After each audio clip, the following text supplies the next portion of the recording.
کیا آپ کو پتہ ہے کہ دنیا کا سب سے چھوٹا جمہوری ملک کون سا ہے؟ تو جواب ہے ناورو۔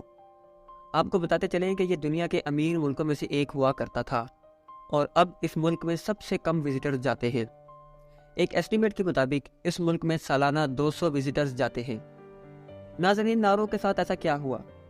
آئیں آپ کو بتاتے ہیں اصل وجہ کہ ناورو کے ساتھ آخر ایسا کیا ہوا تھا۔ ناظرین، یہ ایک کہانی جیسا ہے کہ جس میں ناورو کبھی پیک پر ہوتا تھا اور آج ناورو ایک ناکام ملک بن کر رہ گیا ہے۔ ویلکم کرتے ہیں آپ کو آج کی اس شاندار ویڈیو میں۔ تو چلیے شروع کرتے ہیں ناورو کی اصل کہانی۔ ناورو دنیا کا سب سے چھوٹا ملک اور اوشینیا کا دوسرا چھوٹا آئی لینڈ ہے، یعنی کہ سمندر میں یہ دوسرا سب سے چھوٹا آئی لینڈ کہلاتا ہے۔ اگر ہم اس کی سائز کی بات کریں تو یہ 21 اسکوائر کلومیٹر پر پھیلا ہوا ایک آئی لینڈ ہے۔ ناظرین، ناورو دنیا کا واحد ملک ہے جس میں کوئی شہر نہیں ہے۔ باقی ملکوں کی زبان کی طرح اس آئی لینڈ میں بھی انگلش زبان بولی جاتی ہے۔ ناورو ملک صرف اور صرف 14 ڈسٹرکٹ کے ساتھ ایک ویران سمندر میں اکیلا تنہا ملک ہے۔ ناورو پر مزید بات کریں تو یہ ایک امیر ملک ہوا کرتا تھا۔ ایک وقت میں تو اس ملک نے گلف ملکوں کو بھی پیچھے چھوڑ دیا تھا۔ سال 1980 میں ناورو 40 سال تک امیر ملک رہا۔ ناظرین، سوال یہ ہے کہ ناورو اتنا امیر ملک کیسے بنا؟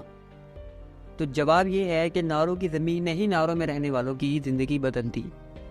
سال 1962 میں ناورو کی زمین فرٹیلائزر کمپنیز اپنے فائدے کے لیے استعمال کیا کرتی تھیں، جس کی وجہ سے سال 1962 میں ناورو میں کچھ سائنسدانوں نے ڈسکور کیا کہ یہ زمین فرٹیلائزنگ کے لیے بہترین جگہ ہے۔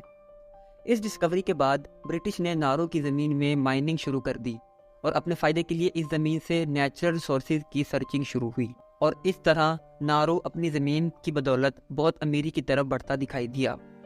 1980 میں ناورو دنیا کے امیر ملکوں کی فہرست میں آ گیا۔ ایک رپورٹ کے مطابق 1982 میں ناورو کی سالانہ جی پی ٹی $20,000 کی گئی۔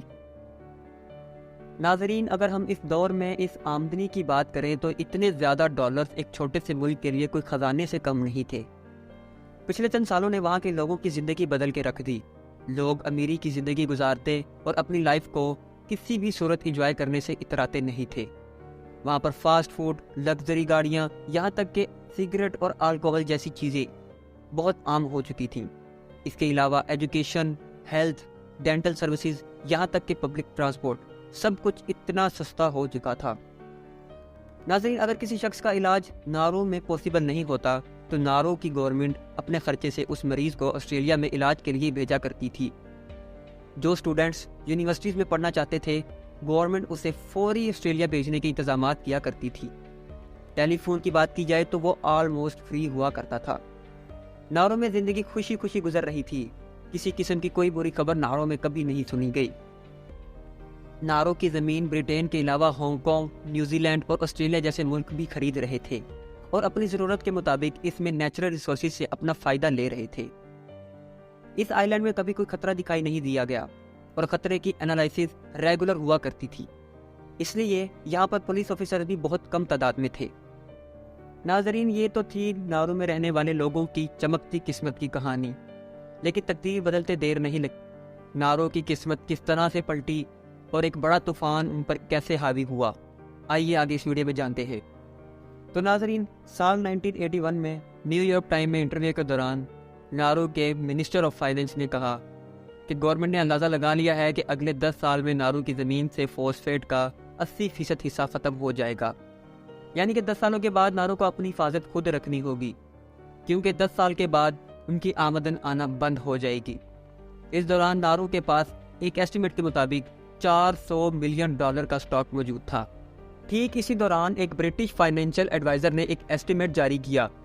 اس میں اس نے کہا کہ جب ناورو کی زمین سے فاسفیٹ کا کام ختم ہو جائے گا تو اس وقت ناورو کے پاس $1 بلین کا سٹاک موجود ہوگا، اور اتنا پیسہ ایک چھوٹے ملک میں انڈیپینڈنٹ رہنے کے لیے کافی تھا۔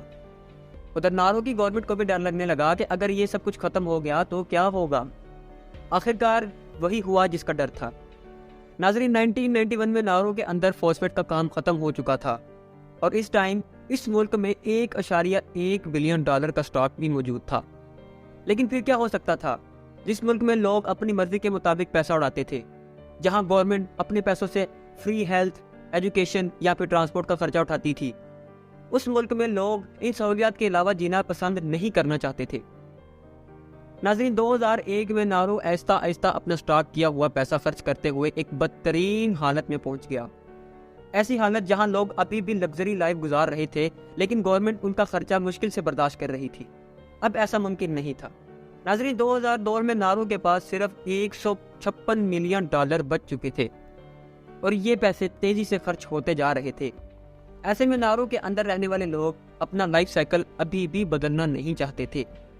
آپ کو ایک فیکٹ بتاتے چلیں کہ اس وقت نارو کے لوگ دنیا کے انہیلدی لوگوں میں شمار ہوا کرتے تھے، جس میں 75% لوگ موٹاپے کا شکار ہو چکے تھے، جبکہ 24% لوگ ڈائبٹیز کا شکار ہو چکے تھے۔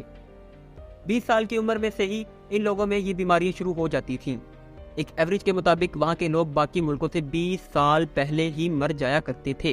91% لوگوں کے پاس تو پرماننٹ جاب اور سیلری ہی نہیں تھی۔ ناظرین، وقت گزرتا گیا، حالات کشیدہ ہوتے گئے۔